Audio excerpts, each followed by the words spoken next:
Yang pertama, kita gambarkan titik-titik yang jaraknya cukup jauh. Kemudian pada gambar kedua, titik-titiknya kita bikin lebih dekat. Yang ketiga, kita gambarkan titik-titiknya sangat dekat. Kemudian, jika titik-titiknya semakin dekat, maka terbentuklah garis seperti pada gambar nomor 4. Jadi, jika kita gambarkan titiknya beraturan dan tidak ada lagi jarak, maka akan membentuk garis seperti gambar nomor 4. Garis ini merupakan komponen pembentuk bangun datar dan bangun ruang. Garis digambarkan sebagai garis lurus yang kedua ujungnya memiliki anak panah. Misalkan ini kita kasih nama AB. Perhatikan kedua ujungnya, ini diberi tanda panah, ini juga diberi tanda panah. Tanda panah ini menunjukkan kita bisa memperpanjang garis ini ke arah kiri dan juga ke arah kanan. Garis ini kita kasih nama garis AB dan dilambangkan dengan seperti ini. Contoh lain, ini garis PQ. Dilambangkan dengan seperti ini. Oke? Dalam materi garis, ada beberapa istilah yang harus kita ketahui. Yang pertama, garis horizontal. Kedua, garis vertikal. Yang ketiga, ruas garis. Dan yang keempat, sinar garis. Kita akan bahas satu persatu. Yang pertama, garis horizontal. Kita gambarkan bentuknya. Kita kasih nama garis AB. Ini adalah contoh garis horizontal. Garis horizontal disebut juga dengan garis mendatar. Selanjutnya, garis vertikal. Kita gambarkan garisnya. Oke, ini contoh garis vertikal. Kita kasih nama garis PQ. Garis vertikal disebut juga dengan garis tegak. Selanjutnya, ruas garis atau segmen garis. Ruas garis sama saja dengan segmen garis. Jadi kalau ada yang menyebut ruas garis, kemudian ada yang menyebut segmen garis, itu sama saja. Apa itu ruas garis? Ruas garis adalah garis yang dibatasi oleh dua titik di ujungnya. Kita gambarkan. Kita kasih nama KL. Garis KL ini dibatasi oleh dua titik, yaitu titik K dan titik L di kedua ujungnya.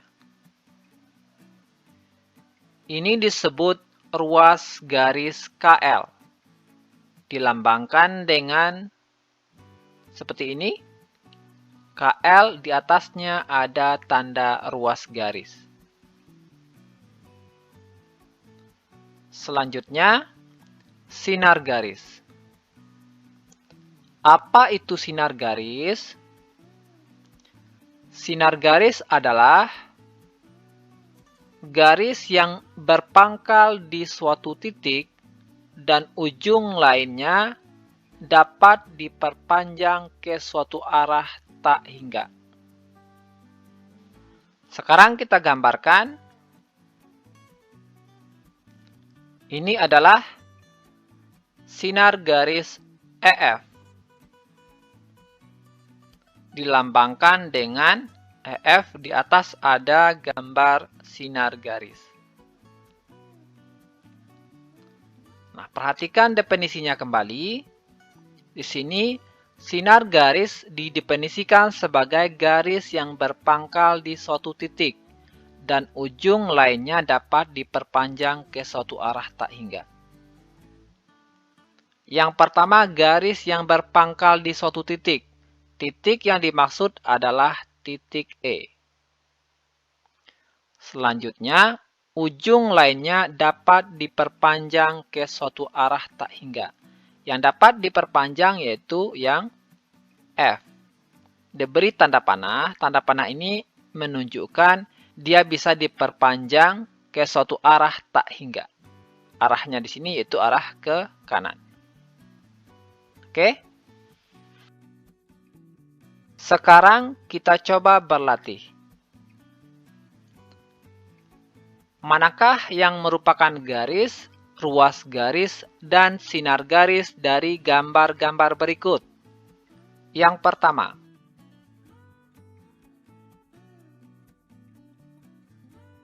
yang kedua,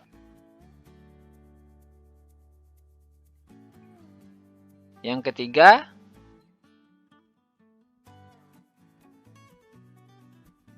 dan yang keempat. Kita akan perhatikan satu persatu. Yang pertama, apakah ini termasuk garis, ruas garis, atau sinar garis? Perhatikan, kedua ujungnya dibatasi oleh titik.